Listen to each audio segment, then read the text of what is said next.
Біздің де мүддеміз халықтың, қалалықтардың игілікті әлеуметтік жағдайының жоғары өмір сүруіне тиімді жағдай жасау.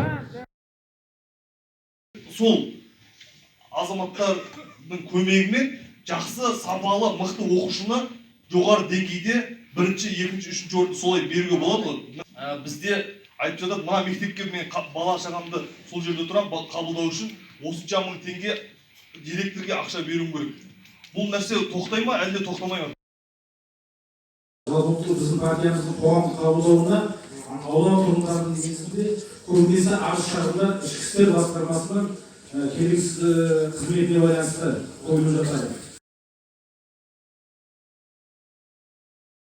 Осы аудан әкімдерінің қала тұрғындарымен кездесу барысында нақты жемқорлық пен коррупцияның фактілері тұрғындардың атынан айтылып жатады. И высший законодательный мажилис не должен превращаться в дом пенсионеров.